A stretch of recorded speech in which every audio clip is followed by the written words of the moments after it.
ಆ ಕ್ರಮ ಹೇಗಿರಬೇಕು ಅಂತಂದ್ರೆ, ನಾಳೆ ಕಲ್ಲನ್ನ ಕೈಗೆ ಎತ್ಕೊಳ್ಳೋಕ್ಕೂ ಮುಂಚೆ ನೀವು ತೆಗೆದುಕೊಳ್ಳುವಂತ ಕ್ರಮದ ಬಗ್ಗೆ ಯೋಚನೆ ಮಾಡಬೇಕು.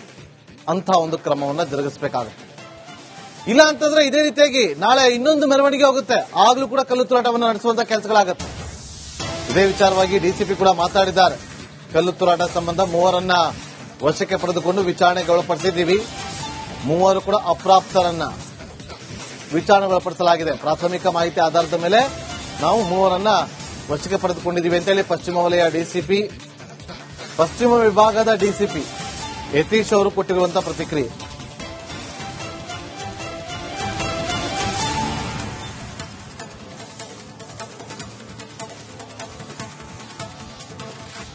ನಿನ್ನೆ ರಾತ್ರಿ ಇದು ಏನು ಜೆಜೆನಗರ ಪೊಲೀಸ್ ಠಾಣಾ ವ್ಯಾಪ್ತಿಯಲ್ಲಿ ಒಂದು ಓಂ ಶಕ್ತಿ ಮೆರವಣಿಗೆ ಹೋಗ್ತಿದ್ದಂತಹ ಸಂದರ್ಭದಲ್ಲಿ ಯಾರೋ ಕಿಡಿಗೇಡಿಗಳು ಕಲ್ಲು ತೂರಾಟ ಮಾಡಿದ್ದಾರೆ ಅಂತ ಹೇಳಿ ಇಲ್ಲಿ ಒಂದು ಪ್ರಕರಣ ದಾಖಲಾಗಿತ್ತು.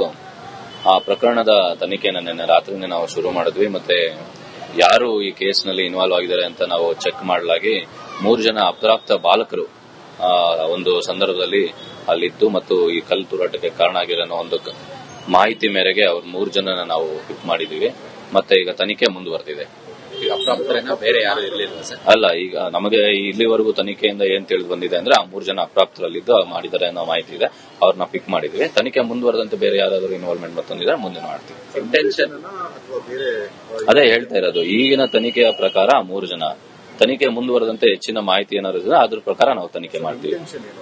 ಸದ್ಯದ ಉದ್ದೇಶ ಈಗ ತನಿಖೆ ಜಸ್ಟ್ ಸ್ಟಾರ್ಟ್ ಆಗಿದೆ. ಉದ್ದೇಶ ಮತ್ತೊಂದು ತನಿಖೆ ಮುಂದುವರೆದಂತೆನೆ ನಮಗೂ ಗೊತ್ತಾಗೋದು. ಅದು ನಾವು ತಿಳ್ಕೊತ ನಂತರ ನಾನು ನಿಮಗೆ ಹೇಳ್ತೀನಿ. ಮತ್ತಷ್ಟು ಮಾಹಿತಿಯನ್ನು ಕೊಡೋದಕ್ಕೆ ನಮ್ಮ ಕ್ರೈಮ್ ರಿಪೋರ್ಟರ್ ಅಭಿಷೇಕ್ ಜಯಶಂಕರ್ ನೇರ ಸಂಪರ್ಕದಲ್ಲಿ ಜಾಯ್ನ್ ಆಗಿದ್ದಾರೆ. ಅಭಿಷೇಕ್, ಈಗ ಈ ಕ್ಷಣಕ್ಕೆ ಜೆಜೆಆರ್ ನಗರದಲ್ಲಿ ಪರಿಸ್ಥಿತಿ ಹೇಗಿದೆ? 3 ಅಪ್ರಾಪ್ತರನ್ನ ವಶಕ್ಕೆ ಪಡೆದುಕೊಂಡು ವಿಚಾರಣೆಗೊಳಪಡಿಸಲಾಗಿದೆ. ಏನೆಲ್ಲ ಮಾಹಿತಿ ಇದೆ?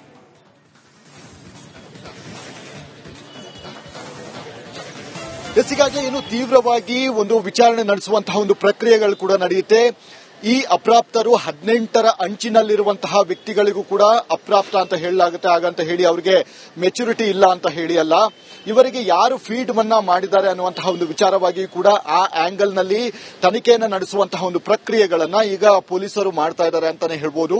ಈಗ ಸದ್ಯದ ಮಟ್ಟಿಗೆ 3 ಜನರನ್ನ ವಶಕ್ಕೆ ಪಡೆದಿದ್ದಾರೆ. ಆದರೆ ಮತ್ತಷ್ಟು ಜನ ಈ ಒಂದು ಕೃತ್ಯದಲ್ಲಿ ಭಾಗಿಯಾಗಿರುವಂತಹ ಸಾಧ್ಯತೆ ತೀರಾ ಹೆಚ್ಚಿದೆ ಅಂತ ಹೇಳಿ ಪೊಲೀಸ್ ಮೂಲಗಳ ಮಾಹಿತಿಯಾಗಿದೆ. ಹೀಗಾಗಿ ಪ್ರತಿ ಬಾರಿಯೂ ಈ ರೀತಿಯಾಗಿ ಕಲ್ಲು ತೂರಾಟವನ್ನ ಮಾಡ್ತಾರೆ, ನಂತರ ಅಪ್ರಾಪ್ತರು ಅನ್ನುವಂತಹ ಒಂದು ಕಾರಣದಿಂದಾಗಿ ಅವರನ್ನ ಬಿಡುಗಡೆ ಮಾಡ್ತಾರೆ. ಇದೆಲ್ಲವೂ ಕೂಡ ಅಭ್ಯಾಸ ಆಗಿ ಹೋಗಿದೆ. ಹೀಗಾಗಿ ಇದಕ್ಕೆ ಒಂದು ಶಾಶ್ವತವಾದಂತಹ ಪರಿಹಾರ ಬೇಕು ಅಂತ ಹೇಳಿ ಈಗಾಗಲೇ ಹಿಂದೂ ಕಾರ್ಯಕರ್ತರು ಮತ್ತೆ ಇಲ್ಲಿದ್ದಂತಹ ಸ್ಥಳೀಯರೇನಿದ್ದಾರೆ, ಅಂದ್ರೆ ಇಲ್ಲಿಂದ ಸ್ಥಳೀಯರೇ ಪ್ರಮುಖವಾಗಿ ನೊಂದಂತಹ ವ್ಯಕ್ತಿಗಳು, ನಮಗೆ ಈ ರೀತಿಯಾದಂತಹ ಟಾರ್ಗೆಟ್ಗಳು ಅಂದ್ರೆ ಈ ರೀತಿಯಾದಂತಹ ಒಂದು ಕೃತ್ಯಗಳು ನಡೀತಾನೆ ಇರುತ್ತೆ. ಕೆಲವೊಂದು ವಿಚಾರಗಳನ್ನ ನಾವು ಹೇಳೋದಕ್ಕೂ ಕೂಡ ಸಾಧ್ಯ ಆಗದ ರೀತಿಯಲ್ಲಿ ಕಿರುಕುಳವನ್ನ ಅನುಭವಿಸ್ತೀವಿ. ಅದನ್ನ ಪೊಲೀಸರಿಗೂ ಕೂಡ ಹೇಳುವಂತಹ ಪದಗಳಲ್ಲಿ ಹೇಳೋದಕ್ಕೆ ಸಾಧ್ಯ ಆಗೋದ ರೀತಿಯಲ್ಲಿ ಅನುಭವಿಸ್ತಾ ಇರ್ತೀವಿ. ಹಾಗಾಗಿ ಈ ರೀತಿಯಾದಂತಹ ಕೆಲವೊಂದು ಕಿಡಿಗೇಡಿಗಳೇನಿದ್ದಾರೆ ಅವರ ವಿರುದ್ಧ ಕಠಿಣವಾದಂತಹ ಒಂದು ಕ್ರಮವನ್ನು ಕೈಗೊಳ್ಳಿ ಅಂತ ಹೇಳಿ ನಿನ್ನೆ ನಡೆದಂತಹ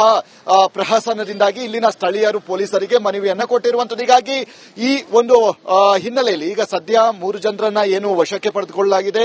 3 ಜನರನ್ನ ತೀವ್ರವಾಗಿ ನಿಮ್ಮ ಉದ್ದೇಶ ಏನಿತ್ತು ಅಂದ್ರೆ ಕಲ್ಲು ತೂರಾಟ ಮಾಡುವಂತಹ ಒಂದು ಉದ್ದೇಶ ಏನಿತ್ತು ಮತ್ತು ಇದರ ಹಿಂದೆ ಯಾರಾದರೂ ಪ್ರಚೋದನೆಯನ್ನ ಕೊಟ್ಟಿದ್ದಾರಾ ಅನ್ನುವಂತಹ ನಿಟ್ಟಿನಲ್ಲಿ ಕೂಡ ಅಂದ್ರೆ ಆ ಆಂಗಲ್ ಅಲ್ಲಿ ಕೂಡ ಈಗಾಗಲೇ ತನಿಖೆ ನಡೆಸುವಂತಹ ಒಂದು ಕೆಲಸಗಳನ್ನು ಕೂಡ ಮಾಡ್ತಾ ಇದ್ದಾರೆ. ಹೀಗಾಗಿ ಈ ಒಂದು ಇಂಟೆನ್ಷನ್ ಅಂದ್ರೆ ಮಾಲಾಧಾರಿಗಳ ಮೇಲೆಯೇ ಯಾಕೆ ಕಲ್ಲು ತೂರಾಟವನ್ನ ಮಾಡಿರುವಂತದ್ದು ಅನ್ನುವಂತಹ ಪ್ರಶ್ನೆಗಳು ಕೂಡ ಈಗಾಗಲೇ ಉದ್ಭವ ಆಗುತ್ತೆ. ಹೀಗಾಗಿ ಒಂದು ಕೋಮಿನ ಈ ಹುಡುಗರನ್ನ ನಿರಂತರವಾಗಿ ಒಂದು ವಿಚಾರಣೆಯನ್ನ ನಡೆಸುವಂತಹ ಒಂದು ಪ್ರಕ್ರಿಯೆಗಳನ್ನ ಜೆಜೆನಗರ ಪೊಲೀಸರು ಮಾಡ್ತಾ ಇದ್ದಾರೆ. ಸ್ಥಳದಲ್ಲಿ ಡಿಸಿಪಿ ಯತೀಶ್ ಕೂಡ ಇದ್ದಾರೆ. ಅವರು ಕೂಡ ಒಂದಷ್ಟು ಯಾರು ವಶಕ್ಕೆ ಪಡೆದುಕೊಂಡಂತಹ ಅಪ್ರಾಪ್ತರು ಅಂತ ಏನು ಹೇಳಲಾಗುತ್ತೆ ಅಂತವರನ್ನ ವಿಚಾರಣೆ ನಡೆಸುವಂತಹ ಒಂದು ಕೆಲಸಗಳನ್ನು ಕೂಡ ಮಾಡ್ತಾ ಇರುವಂತದ್ದು. ಹೀಗಾಗಿ ಇಲ್ಲಿದ್ದಂತಹ ಪ್ರಮುಖವಾದಂತಹ ಒಂದು ಸಿಸಿಟಿವಿಗಳು ಇಲ್ಲಿ ಪ್ರೈಮ್ ಎವಿಡೆನ್ಸ್ ಅಂತ ಅನಿಸಿಕೊಳ್ಳುತ್ತೆ. ಹೀಗಾಗಿ ಇವರು ಹೋಗಿರುವಂತಹ ಒಂದು ವೇನ ಸಿಸಿಟಿವಿಗಳನ್ನು ಕಲೆ ಹಾಕಿ ನಂತರ ಎಷ್ಟು ಜನ ಇದ್ರು, ಅದರಲ್ಲಿ ಉಳಿದಂತಹ ಆರೋಪಿಗಳೇನಿದ್ದಾರೆ ಅವರು ಏನಾದರೂ ಪ್ರಾಪ್ತ ವಯಸ್ಸಿನ ವ್ಯಕ್ತಿಗಳ ಅನ್ನುವಂತಹ ನಿಟ್ಟಿನಲ್ಲಿ ಕೂಡ ತನಿಖೆಯನ್ನ ನಡೆಸುವಂತಹ ಕೆಲಸಗಳನ್ನು ಕೂಡ ಮಾಡ್ತಾರೆ. ಹೀಗಾಗಿ ಸದ್ಯ 3 ಜನ ಏನಿದ್ದಾರೆ ಅವರ ಒಂದಷ್ಟು ಡಾಕ್ಯುಮೆಂಟ್ಸ್ ಗಳನ್ನ ನೋಡಿದಂತಹ ಸಂದರ್ಭದಲ್ಲಿ ಅಪ್ರಾಪ್ತರು ಅಂತ ಹೇಳಲಾಗ್ತಾ ಇರುವಂತದ್ದು. ಈಗ ಇನ್ನು ಉಳಿದಂತಹ ಆರೋಪಿಗಳಿಗಾಗಿ ಈಗಾಗಲೇ ಹುಡುಕಾಟವನ್ನು ನಡೆಸಿದ್ದಾರೆ. ಅದೇ ರೀತಿಯಾಗಿ ಇಲ್ಲಿ ಭದ್ರತೆಯನ್ನು ಕೂಡ ಹೆಚ್ಚು ಮಾಡುವಂತಹ ಒಂದು ಕೆಲಸಗಳನ್ನು ಕೂಡ ಮಾಡಿದ್ದಾರೆ. ಯಾಕಂದ್ರೆ ಅಕ್ಯೂಸ್ ಏನು ವಶಕ್ಕೆ ಪಡೆದಂತಹ ಅಪ್ರಾಪ್ತರೇನಿದ್ದಾರೆ ಅವರನ್ನ ಇದೇ ಪೊಲೀಸ್ ಠಾಣೆಯಲ್ಲಿ ಇರಿಸಲಾಗಿರುವಂತಹ ಕಾರಣದಿಂದಾಗಿ ಮುಂದಿನ ಹಂತದ ಕೆಲವೊಂದು ವಿಚಾರಗಳೇನಿದೆ ಅಂದ್ರೆ ಪ್ರಚೋದನೆ ಆಗುವಂತದ್ದು ಮತ್ತೆ ಬೇರೆ ಏನಾದರೂ ಅನಾಹುತ ಆಗಬಾರದು ಅನ್ನುವಂತಹ ಕಾರಣದಿಂದಾಗಿ ಈಗಾಗಲೇ ಸಾಕಷ್ಟು ಭದ್ರತೆಯನ್ನು ಕೂಡ ಮಾಡಿದ್ದಾರೆ. ವಶಕ್ಕೆ ಪಡೆದಂತಹ ಹಿನ್ನೆಲೆಯಲ್ಲಿ ಮತ್ತ ಅವರ ಕಡೆಯವರು ಏನಿದ್ದಾರೆ ಅವರು ಏನಾದರೂ ದಾಂಧಲೆಗಳನ್ನು ಮಾಡುವಂತಹ ಸಾಧ್ಯತೆಗಳು ಕೂಡ ಇರುವಂತಹ ಕಾರಣದಿಂದಾಗಿ ಜೆ ನಗರ ಪೊಲೀಸ್ ಠಾಣೆ ವ್ಯಾಪ್ತಿಯಲ್ಲಿ ಯಾವ ಯಾವ ಸೂಕ್ಷ್ಮ ಪ್ರದೇಶ ಅಂತ ಅನಿಸಿಕೊಳ್ಳುತ್ತೆ ಅಲ್ಲೆಲ್ಲವೂ ಕೂಡ ಹೆಚ್ಚಿನ ಅಂದ್ರೆ 20ಕ್ಕೂ ಹೆಚ್ಚು ಪೊಲೀಸ್ ಬ್ಯಾನ್ಗಳನ್ನ ಗಸ್ತು ತಿರುಗೋದಕ್ಕೆ ಈಗಾಗಲೇ ಇದನ್ನ ಮಾಡಿಕೊಂಡಿದ್ದಾರೆ, ಅಂದ್ರೆ ನಿಯೋಜನೆಯನ್ನ ಮಾಡಲಾಗಿರುವಂತದ್ದು. ಹೀಗಾಗಿ ಸದ್ಯ ಮುಂದಿನ ಹಂತದ ಈ ಒಂದು ತನಿಖೆ ಮತ್ತಷ್ಟು ತೀವ್ರಗೊಳ್ಳುವಂತಹ ಸಾಧ್ಯತೆಗಳು ಕೂಡ ತೀರಾ ಹೆಚ್ಚಿದೆ ಅಂತಾನೆ ಹೇಳ್ಬಹುದು. ಈಗ ಒಬ್ಬೊಬ್ಬರಾಗಿ ಅಂದ್ರೆ ಈ ಒಂದು ಕೃತ್ಯವನ್ನ 3 ಜನರೇ ಮಾಡೋದಕ್ಕೆ ಸಾಧ್ಯ ಆಗಿರೋದಿಲ್ಲ. ಎಲ್ಲದಕ್ಕೂ ಕೂಡ ಅಂದ್ರೆ ಮತ್ತಷ್ಟು ಜನರು ಇಲ್ಲಿಗೆ ಇದಕ್ಕೆ ಒಂದು ಸಪೋರ್ಟ್ ಅನ್ನ ಮಾಡಿರುವಂತಹ ಸಾಧ್ಯತೆಗಳು ಕೂಡ ಇದೆ. ಹೀಗಾಗಿ ಈ ಒಂದು ತನಿಖೆಯ ಪ್ರಕ್ರಿಯೆ ಮುಂದುವರಿಯುವ ಸಾಧ್ಯತೆ ಇದೆ. ಅದೇ ರೀತಿ ಈಗ ಸದ್ಯದ ಮಟ್ಟಿಗೆ ಒಬ್ಬೊಬ್ಬರಾಗಿಯೇ ಪೊಲೀಸ್ ಠಾಣೆಗೆ ಬರ್ತಾ ಇದ್ದಾರೆ. ಅಂದ್ರೆ ಈಗಾಗಲೇ ಬಿಜೆಪಿಯ ಭಾಸ್ಕರ್ ರಾವ್ ಅಂದ್ರೆ ಮಾಜಿ ಕಮಿಷನರ್ ಆಗಿರುವಂತಹ ಭಾಸ್ಕರ್ ರಾವ್ ಅವರು ಕೂಡ ಬಂದ್ರು. ಅವರು ಕೂಡ ಇಲ್ಲಿದ್ದಂತಹ ಠಾಣಾಧಿಕಾರಿ ಮತ್ತೆ ಡಿಸಿಪಿ ಅವರ ಬಳಿ ಒಂದಷ್ಟು ವಿಚಾರಗಳನ್ನ ಪಡೆದುಕೊಳ್ಳುವಂತಂದ್ರೆ ಅವರಿಂದ ಮಾಹಿತಿ ಕಲೆ ಹಾಕುವಂತಹ ಕೆಲಸಗಳನ್ನು ಕೂಡ ಮಾಡ್ತಾ ಇದ್ದಾರೆ. ಇದೇ ರೀತಿಯಾಗಿ ಮುಂದಿನ ಹಂತದಲ್ಲಿಯೂ ಕೂಡ ರಾಜಕೀಯ ನಾಯಕರು ಕೂಡ ಬರಬಹುದು, ಹಿಂದೂ ಸಂಘಟನೆಗಳು ಕೂಡ ಬರಬಹುದು, ಮತ್ತೆ ಯಾರ್ಯಾರು ಈ ರೀತಿಯಾಗಿ ಅನ್ಯಾಯಕ್ಕೆ ಆಗಿದೆಯೋ ಅದನ್ನ ವಿರೋಧ ಮಾಡೋದಕ್ಕೆ ಸಾಕಷ್ಟು ನಾಯಕರುಗಳು ಕೂಡ ಬರುವಂತಹ ಸಾಧ್ಯತೆಗಳು ಕೂಡ ತಳ್ಳಿ ಹಾಕುವಂತಿಲ್ಲ. ಹೀಗಾಗಿ ಈ ಒಂದು ಪ್ರಹಸನ ಈಗ ಸದ್ಯದ ಮಟ್ಟಿಗೆ 3 ಜನ ಅಂತ ಏನು ಹೇಳಲಾಗುತ್ತೆ, ಅದಾದ ಬಳಿಕ ಆಗುವಂತಹ ಒಂದು ತನಿಖೆ ಸಾಕಷ್ಟು ಕುತೂಹಲಕಾರಿ ಅಂತ ಹೇಳ್ಬೋದಾಗಿದೆ. ಅವರ ವಿಚಾರಣೆ ವೇಳೆ ಯಾವ ಯಾವ ಅಂಶಗಳು ಹೊರಗಡೆ ಬರುತ್ತೆ ಅನ್ನುವಂಥದ್ದು ಕೂಡ ಇಲ್ಲಿ ಕಾದ್ ನೋಡಬೇಕಾಗಿದೆ. ಅವರ ಇಂಟೆನ್ಷನ್ ಏನು, ಪರ್ಟಿಕ್ಯುಲರ್ ಆಗಿ ಆ ಒಂದು ಮಾಲಾಧಾರಿಗಳ ಮೇಲೆ ಕಲ್ಲು ಎಸೆಯುವಂತಹ ಒಂದು ಪ್ರಕ್ರಿಯೆಗಳಿಗೆ ಯಾಕೆ ಮುಂದಾದ್ರು ಅದೆಲ್ಲದರ ಡೀಟೇಲ್ಸ್ ಗಳನ್ನ ಕಲೆ ಹಾಕೋದಿಕ್ಕೆ ಈಗಾಗಲೇ ಎಲ್ಲ ಪೊಲೀಸರು ಸಿದ್ಧತೆಗಳನ್ನು ಕೂಡ ಮಾಡಿದ್ದಾರೆ. ಅದೇ ರೀತಿಯಾಗಿ ವಿಚಾರಣೆ ಕೂಡ ಮುಂದುವರೆದಿದೆ. Nagendra Babu. Okay, thank you Abhishek ನಿಮ್ಮೆಲ್ಲ ಮಾಹಿತಿಗಾಗಿ. ನೋಡಿ, ಇವತ್ತು ಪೊಲೀಸ್ನವರು ಏನೇ ಕ್ರಮವನ್ನ ತೆಗೆದುಕೊಳ್ಬಹುದು.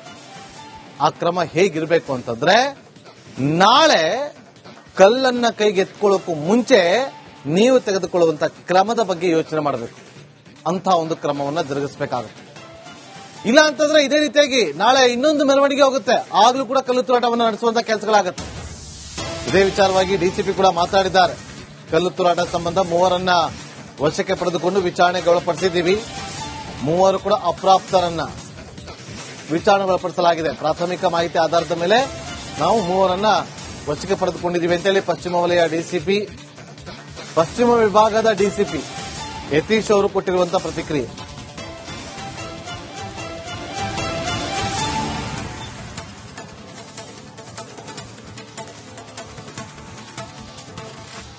ನಿನ್ನೆ ರಾತ್ರಿ ಏನು ಜೆ ನಗರ ಪೊಲೀಸ್ ಠಾಣಾ ವ್ಯಾಪ್ತಿಯಲ್ಲಿ ಒಂದು ಓಂ ಶಕ್ತಿ ಮೆರವಣಿಗೆ ಹೋಗ್ತಿದ್ದಂತಹ ಸಂದರ್ಭದಲ್ಲಿ ಯಾರೋ ಕಿಡಿಗೇಡಿಗಳು ಕಲ್ಲು ತೂರಾಟ ಮಾಡಿದ್ದಾರೆ ಅಂತ ಹೇಳಿ ಇಲ್ಲಿ ಒಂದು ಪ್ರಕರಣ ದಾಖಲಾಗಿತ್ತು.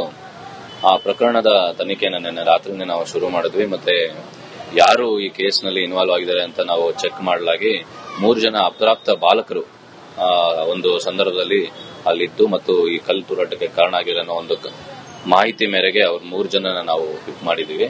ಮತ್ತೆ ಈಗ ತನಿಖೆ